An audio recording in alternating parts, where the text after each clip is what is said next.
기회는 항상 위계탈을 쓰고 오는데 과거에 부동산 하락장 그때가 지금 와서 보면 또 가장 저점이었고 그 반대로 한창 이제 분위기 좋을 때 그때 투자한 사람들 지금 다 어떻게 돼 있죠? 기회인 것처럼 너무 보이는 거는 오히려 위기로 다가올 수 있는 거고 위기였을 때 뭔가 해놓으면 오히려 효자 노릇을 할 수가 있겠다. 이거를 할 수 있는 분한테는 정말 큰 기회죠. 할 수 있는 분은 당연히 1주택자 이하분들이겠죠. 매물이 쌓이고 있다. 그리고 이런 기사들이 계속적으로 나와준다. 내가 몇 개만 입찰해도 단독 낙찰. 안녕하세요. 안녕하세요. 호해요, 호해. 예. 7년 만에 경매 물건이 최다다. 이런 뉴스가 너무 많이 나오고 있어요. 네, 혹시 네, 네. 보셨나요, 뉴스? 봤죠. 뉴스 한번 같이 보겠습니다. 고금리 지속에 경매 매물이 더 늘 듯 해서 경매 지표 그리고 경매 리스트가 쭉 나와 있네요. 제일 이제 포인트는 결국 이제 매물이 지금 쌓이고 있다. 최대치를 보이고 있고 경기 침체 낙찰률은 하락세를 보이고 있다라는 게 이제 포인트입니다. 근데 저는 이 기사를 보면서 느낀 게 일방적이지 않나 생각을 합니다. 물론 대체적으로 이렇게 매물이 많이 나오고 금리를 못 이겨서 집주인들이 경매로 넘기고 이런 게 있긴 하겠지만 사실 그렇거든요. 여러 가지 대출 문제도 가계대출 같은 경우에 DSR 규제에 묶여 있고 취득세 중과도 여전히 안 풀려 있죠. 물론 과거 몇 대도 다 그게 적용이 된 건 맞는데 그런 것 같아요. 입찰을 해서 빨리 이게 소화가 돼야 되는데 물건들은 계속 나오기는 하는 것 같은데 이거를 소화해주는 다주택자들은 계속 묶어뒀기 때문에 이게 낙찰이 되려면 결국 다주택자들이 소화를 해야 된다고 생각을 하거든요. 무주택자 1주택자 분들은 어차피 낙찰 들어와서 해도 하나 받으면은 그 다음 안 해요. 취득세 완화 이런 거를 해줘야 되는데 그런 게 전혀 풀린 게 없기 때문에 당연히 매물은 쌓이고 있는 거죠. 투자자들은 다주택자들이고 그분들은 12% 취득세, 뭐 8% 취득세를 내야 되는데 그러려면 당연히 그것까지 감안해서 입찰하려면 더 낮게 입찰할 수밖에 없거든요. 고금리가 생각보다 오래 지속이 되다 보니 못 버티는 분들이 많이 나와서 물건들은 계속 나오고 있는 것 같은데 이거를 소화해줄 수 있는 다주택자들이 없다라는 겁니다. 그러면 우리는 지금 경매 투자를 하는 입장에서 네. 이 뉴스를 어떻게 해석하면 좋을지가 포인트일 네. 것 같은데 이게 기회인가? 아니면 위기인가? 기회라는 건 항상 위기의 가면을 쓰고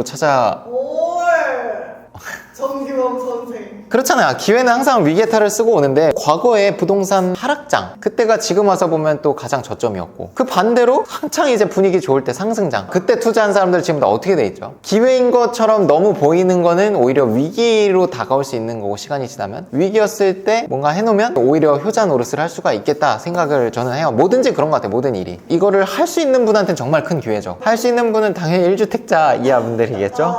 1주택자 이하의 분들은 매물이 쌓이고 있다. 그리고 이런 기사들이 계속적으로 나와준다. 매물이 더 많아지면 내가 몇 개만 입찰해도 단독 낙찰 정말 싸게 낙찰을 받고 예전보다는 빈번하게 일어날 수 있겠다라고 생각을 해요. 이 뉴스를 보고 1주택자 이하 분들은 좀 내가 집을 더 싸게 마련할 기회라고 보셨으면 좋겠어요. 1주택자 이하 분들은 다주택자들은 못하는 게 맞아요. 이걸 보고 기회라고 생각했던 분들은 이미 1주택자가 아닐 확률이 높기는 해요. 그 중에도 여전히 1주택자 이하 분들이 계시다면 관심을 가지면 좋겠어요. 지금 아파트 같은 것도 생각보다 싸게 되는 것들도 종종 생겨요. 그러면 누군가에게는 위기일 수도 있고 누군가에게는 기회일 수도 있잖아요. 기회로 만들려면 이런 네. 거는 체크해야 된다. 내가 감당 가능한 물건인지 기회로 만들 수 있는 사람인지 체크해야 할 게 있다면 뭐가 있을까요? 국가에서 규제하고 있는 DSR 40%가 딱 본인이 감당한 금액이라고 생각을 해요. 어떻게 계산하면 되냐면 주택담보대출 기준으로 내 연봉의 7배면 딱 40%가 됩니다. 국세청에 찍힌 게 내 연봉이 5천이야. 그럼 3억 5천까지 주택담보대출 받을 수 있는 게 DSR 40%예요. 단 여기서 신용대출이나 마이너스 통장이 하나도 있으면 안 돼요. 얘네는 2천만 원만 받아도 주담대 한 2억 정도의 DSR 비중을 차지하거든요. 그러니까 그게 아예 없다는 전제로 3억 5천까지 대출이 되는데 자 그러면 이자가 얼마인지 계산을 해봐야겠죠. 자 연봉 5천만 원이면 한 달 실수령액이 제가 미리 검색을 해보니까 한 360만 원 정도가 됩니다. 360만 원 실수령을 받는데 이 3억 5천 대출을 만약에 DSR 40% 풀로 받으면 요즘 금리로 따졌을 때 한 4.8% 정도 되거든요. 거기에 한 달 이자로 계산을 하면 140만 원이 정확히 나옵니다. 계산을 한번 해볼게요. 이것도 3억 5천에 4.8%를 곱하고 그 다음에 나누기 12를 하면 140만 원이 딱 나옵니다. 350만 원 받아서 담보대출 이자로만 140만 원을 내요. 이것도 사실 되게 커요. 그러니까 이게 맥시멈이라는 거예요. 그러면 나는 나머지 220만 원으로 생활을 해야 되는 거죠. 어쨌든 이게 최대치라는 거예요. 빠듯하다면 더 줄여야 되는 거고 3억 5천에서 내가 감당 가능한 물건을 보겠다. 내 연봉이 5천이면 담보대출이 3억 5천이니까 5억 이하 정도 물건을 보시면 될 것 같아요. 또 자기 종잣돈에 따라서 또 다르겠네요. 그렇죠. 그거에 따라서 또 대출을 덜 받아도 되니까. 근데 이거는 내가 감당 가능한 물건인지 체크하는 거는 누가 해야 되냐면 실거주자라든지 대출을 내가 1년, 2년 유지하는 사람들. 방송에서 항상 얘기하는 건 뭐죠? 단타기 때문에 대출이자 3달은 좀 많이 내더라도 내가 이걸 팔고 나면 대출이 없어지니까 상관이 없잖아요. 그래서 DSR을 안 따져도 되는 대출을 끝까지 제가 받으라고 하는 거예요. 그게 사업자 대출입니다. 그래서 제가 단타 매도를 얘기하는 거예요. 왜냐면 단타 매도를 하는 분들은 뭐 이런 감당 가능한 물건인지 이런 걸 볼 필요가 없어요. 왜냐면 애초에 내가 이거를 팔아버릴 거거든. 300만 원, 360만 원 벌지만 대출 이자가 200만 원이 나와도 되고 250만 원이 나와도 돼요. 심지어 그 대출 이자는 비용 처리까지 됩니다. 그러니까 이게 단타 매도는 이 매매 사업자를 낼 수만 있으면 누구든지 돼요. 대출은 이제 카드 사용으로 하면 되기는 해서 대출 이자 정도 낼 수 있는 능력은 판단을 합니다. 아니 그래서 저희가 김 대표님 네. 닉네임 도마쌤 단타 매도 반을 개설을